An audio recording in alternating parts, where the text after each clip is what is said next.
just a little under 30 minutes now, so I'll jump through this quickly.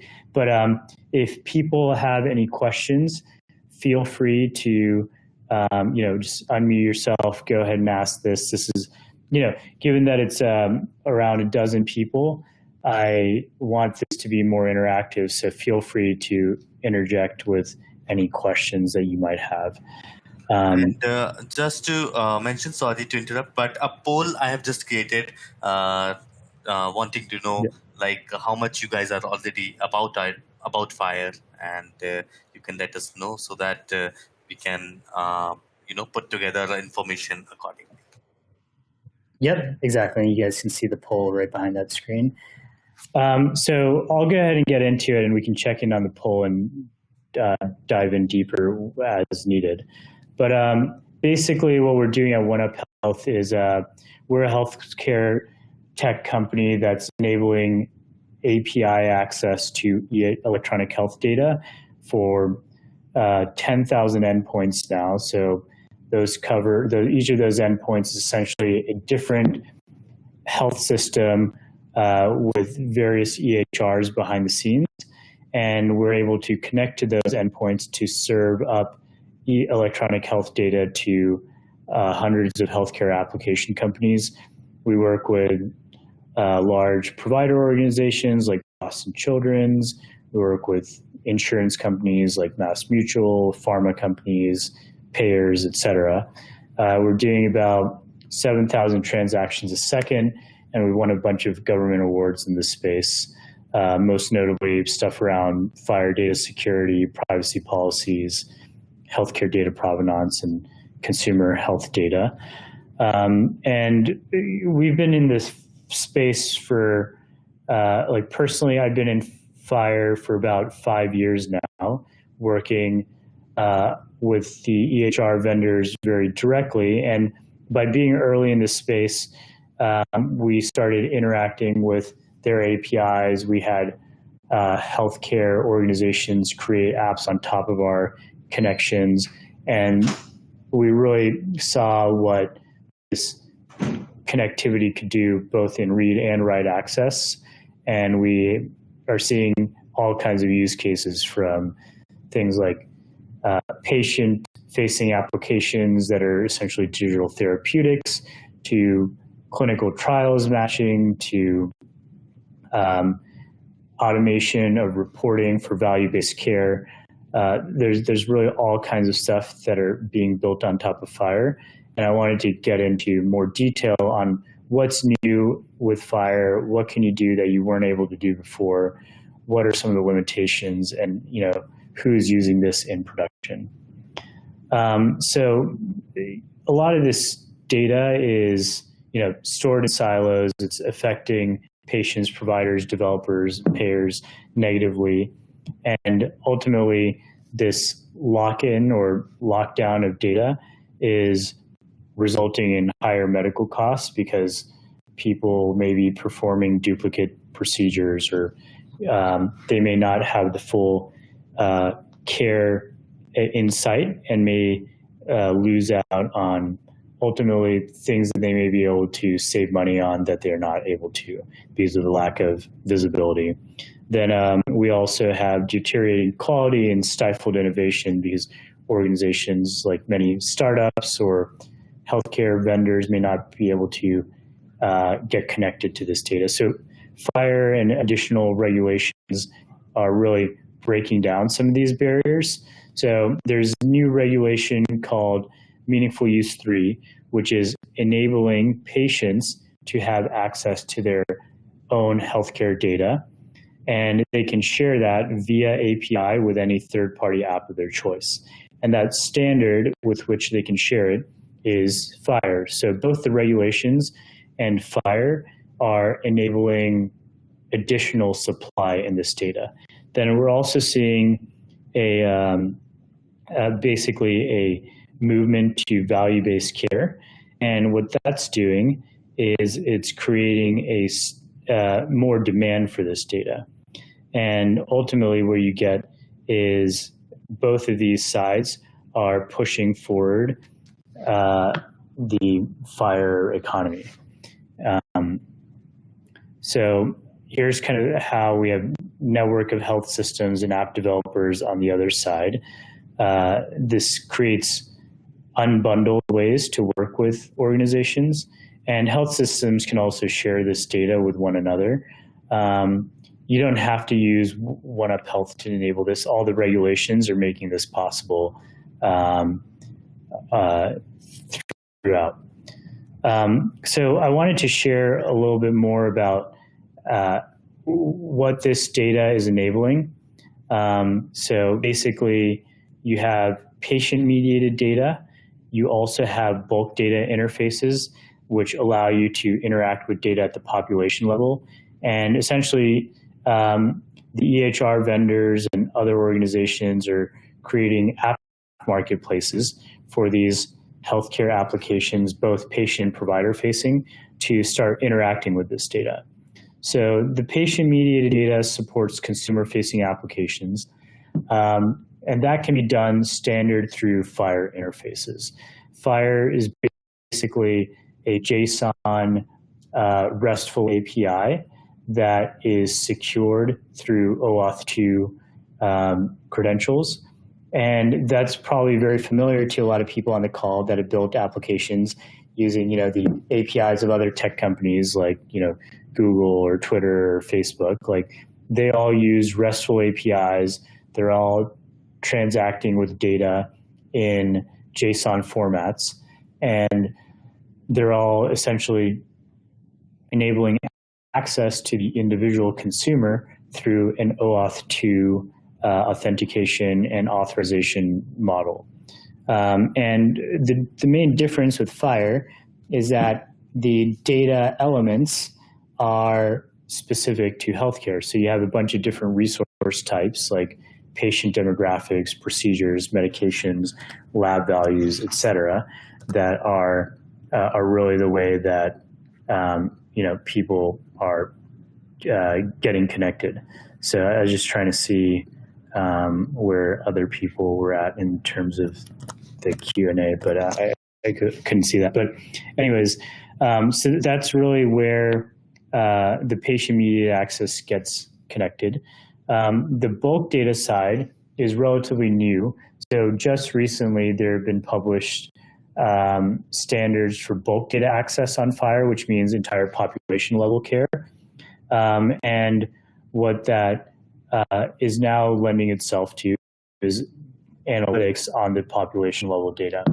And FHIR APIs natively, they don't have support for doing things like joins or aggregations as you would be familiar with in SQL. But what we're seeing are new standards kind of built on top of FHIR that are called CQL, so Clinical Query Language, that will enable those sorts of traditional analytics on FHIR data models, where any of those patient demographics or allergies or medications that I was just mentioning earlier, they can be queried using a model that is well understood by the general public, rather than developing those queries or analytics on proprietary data models that each, health care EHR or each health system or payer, on your own if you guys are developing applications. And ultimately, you can use those FHIR APIs and the bulk data or analytic interfaces to build applications. And the EHRs are really promoting these applications as a way to extend their use cases or support. So we're seeing hundreds of applications being built in this space, both for patient and population use cases. I wanted to share a little bit about how we're taking an approach to FHIR architecture. And I think this could be replicated at other organizations as well, or you definitely want to kind of learn from the experience that we've had. But in our case, we're basically storing data as native FHIR in a document data store, and we're building things using a FHIR first mentality. So if you can do something in FHIR, then we do that in FHIR. But like I was saying earlier, things like analytics, you can't do entirely using the existing FHIR APIs. So you would want to plug in or extend it with other tools behind the scenes like CQL, or if you are using SQL, then you could use an ANSI SQL interface as well.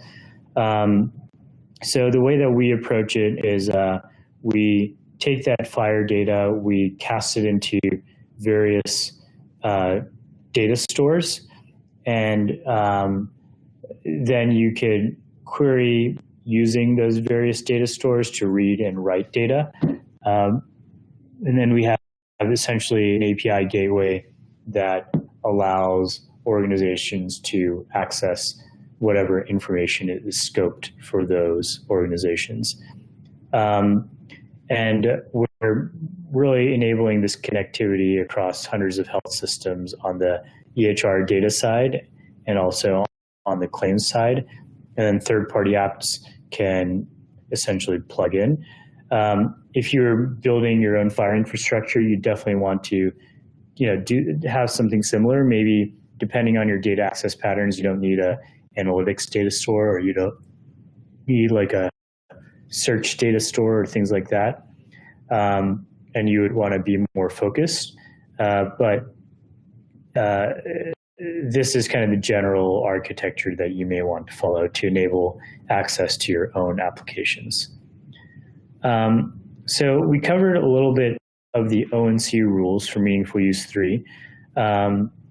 Basically, the EHR vendors started supporting this at the end of 2017. At that time, there were only 12 health systems which essentially had access to this data, or which essentially enabled access to this data. And since then, we've seen many more organizations across many other EHRs support connectivity. So now there's literally 10,000 sites that are enabling access to FHIR data across the US. So we're expecting about 90% coverage by the end of the year, where essentially 9 out of 10 patients can authorize access to their full medical history using these FHIR interfaces.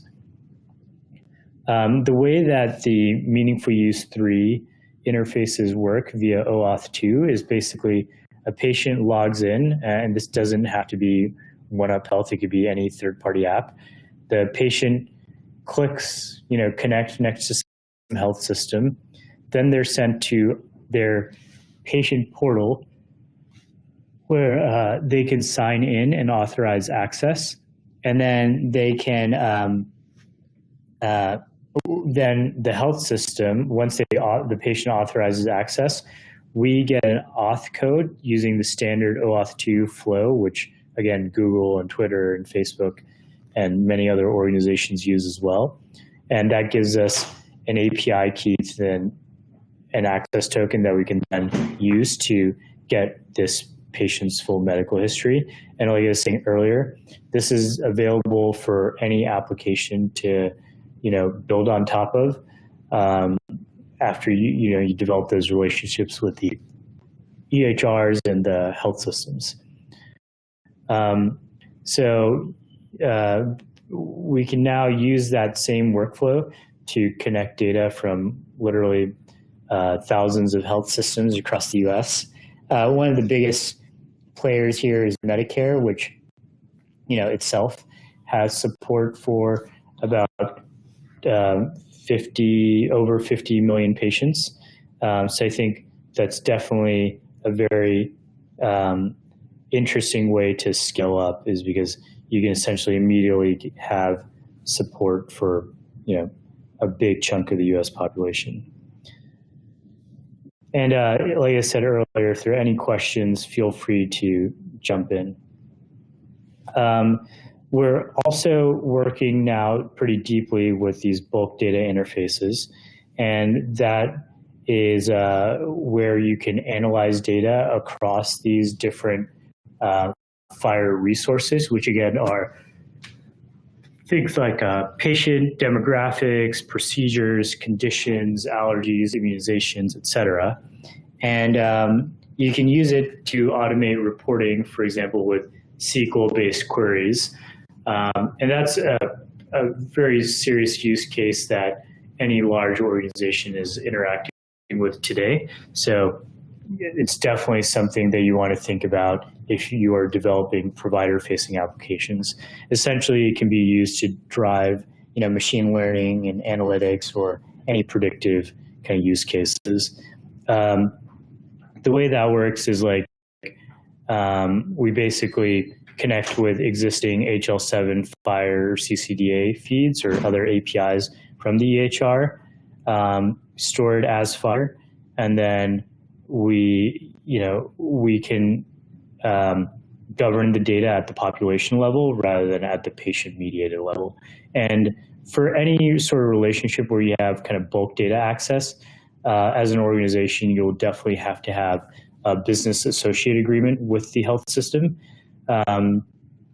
Unlike the patient-mediated access, which again is through the patient, they're authorizing access to their own individual data set.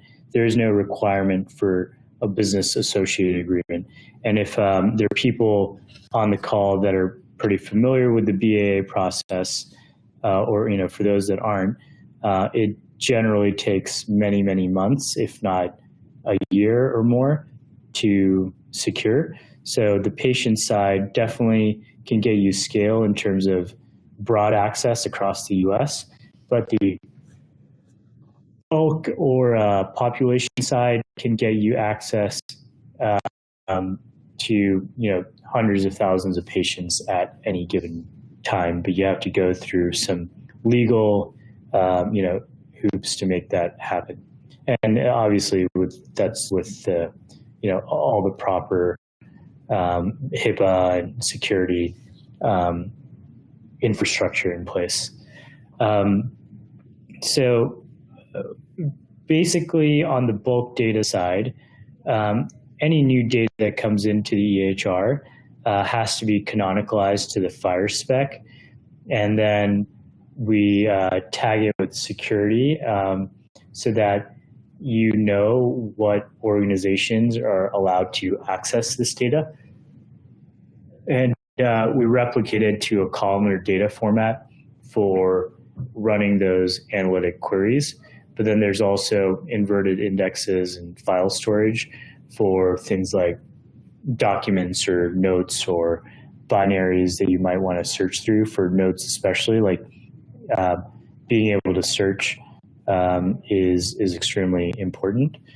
And all this data could be pulled out to any sort of machine learning algorithm that is then trained on the exported data through some sort of analytics query engine.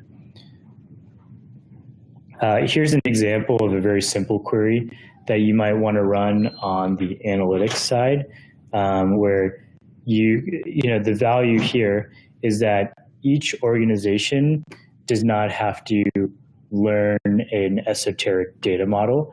Each organization can work with the FHIR data model. So here, each FHIR resource, for example, the patient has a structure, and in the case of FHIR, there's a name attribute in a patient, and each name can be an array of elements, and those can have given or family names as well. So we're extracting the first given and first family names of all the patients and their IDs and their genders in this case. And you can have much more complex queries where you do things like joins or aggregations or group bys, et cetera. Another big piece that's enabled through FHIR is, and these new regulations, is this concept of a smart app. And this gets to the app infrastructure or app marketplace that I was mentioning. So the major EHR vendors like Epic, Cerner, Allscripts, et cetera, they're all developing or already have launched a application gallery where organizations can create and develop tools that make lives of providers or patients easier.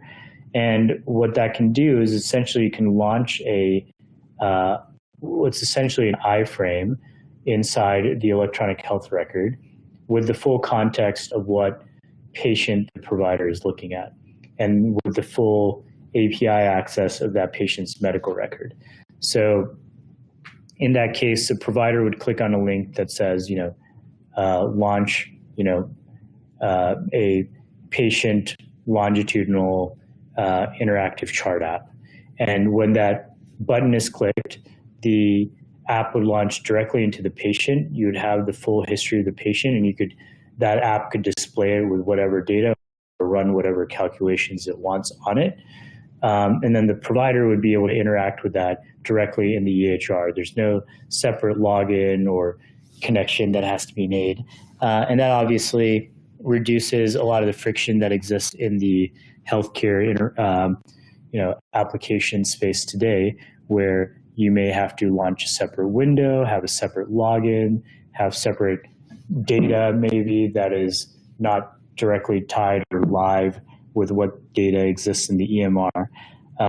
So all of those problems largely go away, and you could interact with this data either at the per patient level or at the population level, depending on what scope of access you have to that EHR. So here's an example of our patient-facing application.